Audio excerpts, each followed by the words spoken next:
राधिकाचं नुकतंच शिक्षण झालं होतं. आता आईवडिलांची तिच्यासाठी स्थळं पाहण्यासाठी सुरुवात झाली.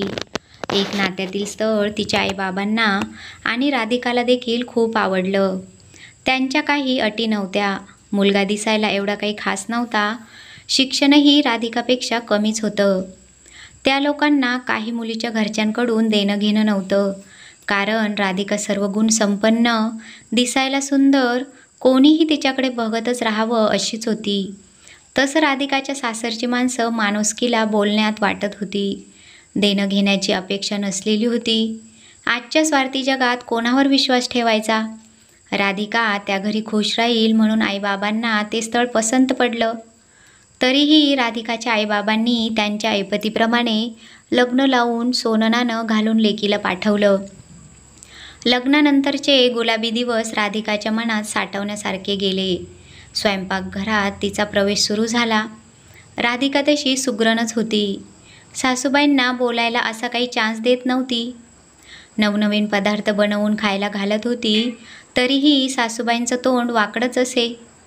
राधिका शिकलेली असून गृहिणीपद आनंदाने स्वीकारलं. एक दिवस शेजारच्या काकू तिच्या सासूबाईंकडे गप्पा मारायला आल्या. त्यांना राधिकाने चहा ठेवला. राधिकाने चहा दोघींना नेऊन दिला. काकूंना गोड हास्य देत राधिका पुन्हा तिच्या कामावर रुजू झाली. दोघींचा चहा घेता घेता गप्पा सुरू झाल्या. तुम्हाला कळालं का? शेजारच्या अमितचं लग्न झालं म्हणे. मुलगी मोठ्या घरातील आहे. कितीतरी तोळे सोनं दिले ते बाई. काय मोठा हॉल तो लग्नाचा. जेवणाचा थाटमाट तर पाहून डोळे दीप्त झाले. त्या अमितने सोन्याचं अंड देणारीच कोंबडी आणली बघा. त्यांचं बोलणं ऐकून राधिकाच्या सासूबाई, हो ना, असतं काय काय जणांचं नशीब, नाहीतरी आमचं बघा, असं सासूबाई राधिकाला ऐकवण्यासाठी म्हणाल्या. सासूबाई राधिकाला ऐकायला जाईल असं आमच्या मुलींना आम्ही कशाची कमी केली नाही. त्यांचा सगळा थाटमाट करून पाठवलं. सासरी म्हणायला नको फुकटच्या घालवल्या. लग्नानंतरही थोरलीच्या मुलाचं बारसं आम्ही केलं. धाकटीच्या ओटी भरणाला 1 लाख उचलून दिले. आजकाल मात्र फुकट मुलींना सासरी पाठवलं जातं. त्या दिवशी राधिकाला खूप वाईट वाटलं. एवढं चांगलं वागून सगळ्यांच्या पुढं करून शेवटी यांनी आपली काय किंमत ठेवली?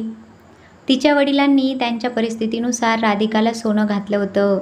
संध्याकाळी राधिकाचा नवरा आला. त्याच्याजवळ तिने विषय काढला. तोही सरळ म्हणाला, हो, आईचं बरोबर आहे. आम्ही केलंच तेवढं मुलींसाठी, जावयांसाठी, जे तुमच्याकडून झालं नाही. नवऱ्याच्या बोलण्याचा राधिकाला खूप राग आला. ती ताडकन म्हणाली, तुम्ही पण सांगायचं ना, एवढं द्या आम्हाला. आम्हाला झेपलं असतं तर केलं असतं, नाहीतर स्थळाला नकार दिला असता.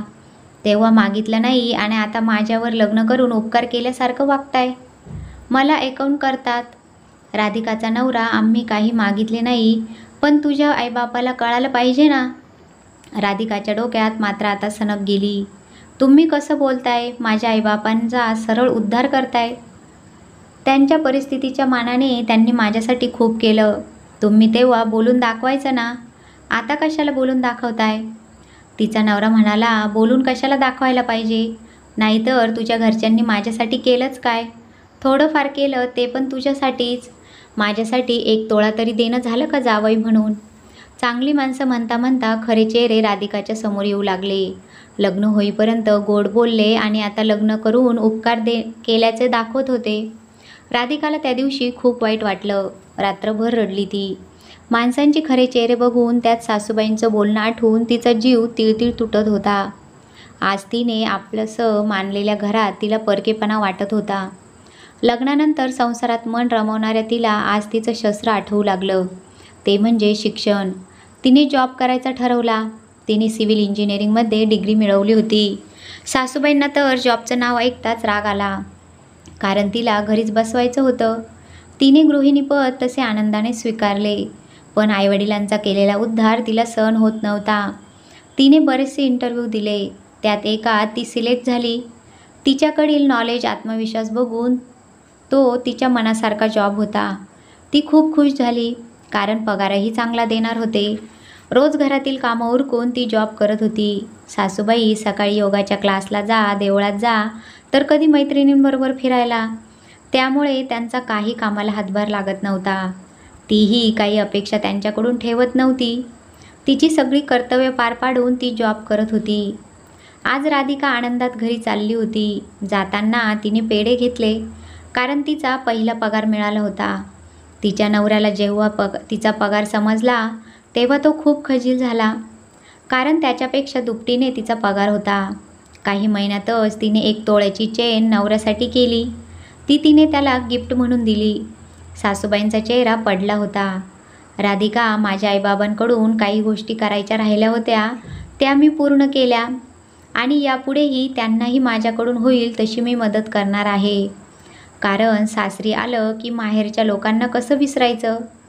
ज्यांनी हाताच्या फोडासारखं मला जपलं, सांभाळ केला, शिक्षण दिले, त्यांच्याही मुलीवर तेवढाच अधिकार पाहिजे ना, जेवढा सासरकडील लोकांचा असतो. दोघांनाही चुकीचं वागण्याचा पश्चाताप झाला होता. आज तिच्यात दुर्गेचं रूपच दोघांना दिसत होतं.